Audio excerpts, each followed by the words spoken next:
और जबलपुर में शिवाजी ग्राउंड में धार्मिक आयोजनों पर रोजाना के हिसाब से तय किए गए किराए को लेकर विवाद गहरा गया है। रामलीला समिति समेत कई संगठनों ने इसके विरोध में मंगलवार को सदर बाजार बंद रखा। बंद को सफल बनाने के लिए सामाजिक, राजनीतिक और धार्मिक संगठनों के प्रतिनिधि सुबह से ही रामलीला मैदान पर जुटे हैं। यहां धर्मगुरुओं की अगुवाई में क्षेत्रीय लोग रैली निकालकर सदर बाजार की गलियों से होते हुए कैंट बोर्ड कार्यालय तक पहुंचे। रैली के दौरान नारेबाजी होती रही और लोगों ने किराया वापस लेने की मांग की।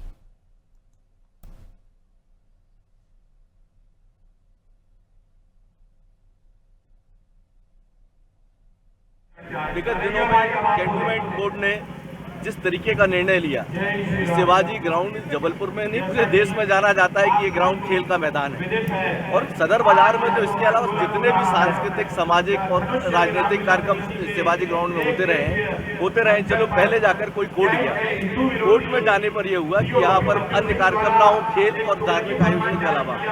और इसके पीछे भी एक कारण था कि जो यहाँ पर रामलीला मैदान है, रामलीला मैदान में उस समय पर एक सामुदायिक भवन बना दिया गया, तो वहाँ की जगह खत्म हो गई। उस समय के तत्कालीन जो सीओ थे गुप्ता जी, उन्होंने जाके बोला, और उस समय स्वर्गीय ईश्वरदास चौहान उस समय विधानसभा अध्यक्ष थे, यहाँ से एमएलए थे, उन्होंने बैठ कर जनता के साथ में ये तय किया गया कि यहाँ पर ये जो कार्यक्रम है शिवाजी ग्राउंड में हुआ करेंगे और उसकी व्यवस्था कैंटोनमेंट बोर्ड करेगी।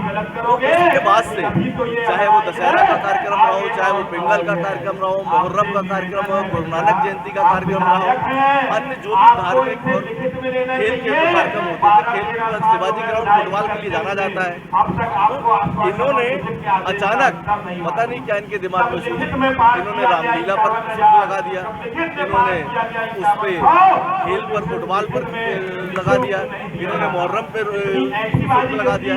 दंगल यहाँ पे 100 साल ऊपर से यहाँ दंगल होता है, उस दंगल पर इन्होंने टैक्स लगा दिया, और वो टैक्स कैंट सदर बाजार के व्यापारियों पे 100% टैक्स बढ़ा दिया।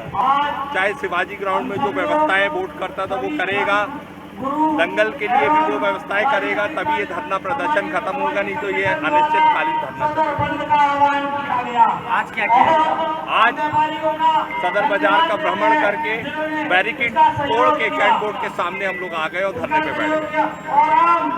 यहाँ पर 50,000 रुपए टैक्स शुल्क अवैध यहाँ पर लगेगा। हम लोग जितने भी संगठन है, हम सब हिंदू सनातनी, सबका यही कहना है कि हम यहाँ रामलीला करते हैं तो कोई ऐसा कोई कमाई का जरिया तो है नहीं रामलीला। यहाँ पर हम सनातन पद्धति को बचाने के लिए रामलीला करते हैं। हम इतनी बड़ी भारी संख्या में 50,000 रुपए की राशि पर डे के हिसाब से कैसे दे पाएंगे? राम भक्तों को, साधु संतों को सड़क पर उतरना पड़ा उसे निःशुल्क कराने के लिए।